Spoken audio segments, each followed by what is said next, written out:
kula sok dongeng di zaman Tuan Syekh Abdul Qadir aya seorang tentara datang. Waalaikumsalam. Cek tentara, kula kabita jasa ka Tuan. Aya gitu.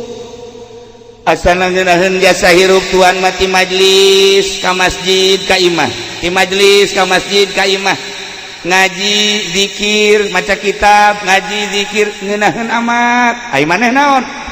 Kula mah ieu keur perang cek melawan tentara Mongol di perbatasan. Tuan Syekh Abdul Qadir langsung tungkul tangga seri. Cek Tuan Syekh Abdul Qadir buat ting ka sorga heulaan ente daripada murid-murid kula. Nyana kaget. Kok bisa gitu? Masyarakat Baghdad bisa tenang lantaran anjeun ngahalangan musuh-musuh. Dengan anjeun berjibaku menghalangi musuh, yai, pedagang, umat tenang dengan memberikan ketenangan bangsa. Anjeun leuwih ti heula ka sorgaan. Tuan Syekh Abdul Qadir geus ulah eureun jadi polisina, geus ulah eureun jadi tentarana. Nu penting tentarana lillahi ta'ala. Neangan coba kayak di Indonesia tentara nu lillahi ta'ala. Coba neangan anu polisi anu tasawuf. Atuh aya anu loba henteu. Aya polisi nu tasawuf anu mah digeleng kahujanan kitu, Bang. Polisi tidur.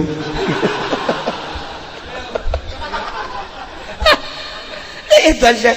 Akhirnya tentara balik deui ka ditu dengan semangat anu tinggi, ngebejaan ka prajurit-prajuritna jeung ka rekan-rekanna bahwa ternyata jalan surga lain sekedar masjid, jalan surga lain sekedar kholwah di gunung, jalan surga korenganan urang nenangkeun pikiran bangsa umat, urang leuwih ti heula cek Tuan Syekh ka surgana. Di atuh kuari kiai bisa cicing di majelis ieu nu ngabangun majelis saha?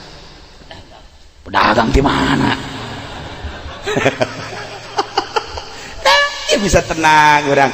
Iya, tanu pangheulana anu bakal boga pris di akhirat engke ieu tanu nenangkeun kiai ngaji di majelis, teu kahujanan, teu kapanasan, kan ditanya. Kiai, ya. Naon gawe di dunia? Ngaji. Di mana ngajina? Majelis.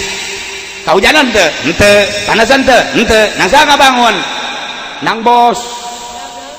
Mana bosna? Panggil tah. Nah, iyalah bos bisa nenangkeun ngaji kiai, teu kahujanan, teu kaanginan, teu kapanasan. Maka kuari ulah ka kiai anu ka sorga, bos heula ka sorga.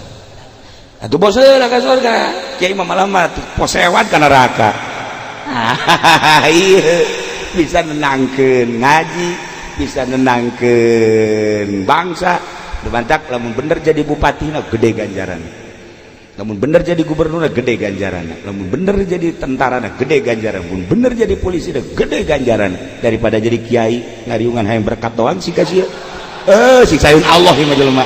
Atuh, itulah para jamaah kaum muslimin wal muslimat rahimakumullah, posisi urang ulah dirobah sebab eta nangatur Allah pasti tergantung menyangkut anan hikmah, aya hikmahna. Geus urang ala hikmah nu penting posisi urang di mana, jadilah nu bagus jang bekal jaga balik ke alam barzakh. Para jamaah kaum muslimin wal muslimat rahimakumullah, kos kitulah sepanjang hirup urang lamun ngadenge zaman Belanda, terus zaman Inggris, zaman Nippon, kemudian zaman kemerdekaan, kuari zaman kieu bae, zaman mah terus bae ketenang, ke kacau, ke hareda, ke tiis, ke mahmud, ke depisit, atuh kieu bae. Lumantak hiji jelema nu tentremah, jelema nu deukeut ka Allah. Urusan kehidupan dunia mah diaturna ku Allah. Geus saya urang serahkeun ka masing-masingna. Nu penting urang aya dina ridho Allah Subhanahu wa ta'ala. Urang doakeun negara urang mudah-mudahan jadi negara nu tentrem. Pemimpin-pemimpin urang dibere araradi, dibere jala lujur, ekonomi supaya mapan deui, politik supaya stabil deui, pendidikan supaya mapan deui, doa nu kadua mudah-mudahan almarhum almaghfurlah Kiai Haji Abdul Halim di jero kuburna dihampura dosana, dilegakeun di kuburanana, dicaangkeun di kuburanana, dibere kanikmatan kubur ku Gusti Allah. Kitu kede Muhammad Ridwan sami-sami mudah-mudahan aya dina ridho Allah Subhanahu wa taala. Dulur-dulur urang kabehan, bapak urang, bapak kolot urang, anak urang, tatangga urang geus ka alam barzah, sami-sami urang doakeun mudah-mudahan dihampura dosana, dilegakeun di kuburanana, dibere kana kanikmatan kubur ku Gusti Allah. Urang nu geus hirup keneh mudah-mudahan husnul khotimah, balik jaga ka alam barzah di akhirat. Urang aya di bawah naungan bendera Kangjeng Nabi urang, Kangjeng Nabi Muhammad sallallahu alaihi wasallam. Sakitu bae ala kadar mau izoh dina malam ieu renungkeun ku urang kuari keur ngumbara bakal balik ka lembur nu asli. Imah nu kuari imah sementara, nu asli imah urang di kuburan nu eueuh lampitan, eueuh asean, eueuh kamaran, eueuh sakitu da. Tetapi urang bakal balik ka ditu dibarengan ku amal urang. Bangunlah sorga ku urang melalui ibadah-ibadah urang. Tambahan ku keyakinan anu optimal supaya bener-bener mencrang hate urang nempo ka alam akhirat.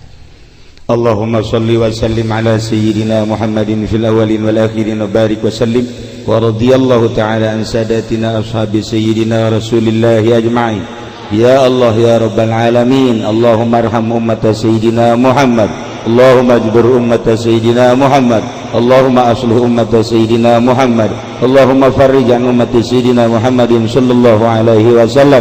Allahumma anfa'na bima 'allamtana wa 'allimna ma yanfa'una wa zidna ilman wa yaqinan wa zidna ilman wa yaqinan wa zidna ilman wa yaqinan. Walhamdulillahi ala kulli hal wa na'udzu billahi min kulli hali ahli an-nar. Allahumma ighfir lahum warhamhum wa'afihim wa'fu anhum wa akrim nuzulahum wa wasi' madkhalahum wa abdilhum daran khairan min darihim wa zawjan khairan min zawjihim. Rabbana taqabbal minna innaka antas sami'ul 'alim wa tub 'alaina innaka antat tawwabur rahim. Shalli wa sallim ala jami'il anbiya'i wal mursalin walhamdulillahi rabbil alamin wallahu al-muwaffiq ila aqwamit thariq. Wassalamu alaikum warahmatullahi wabarakatuh.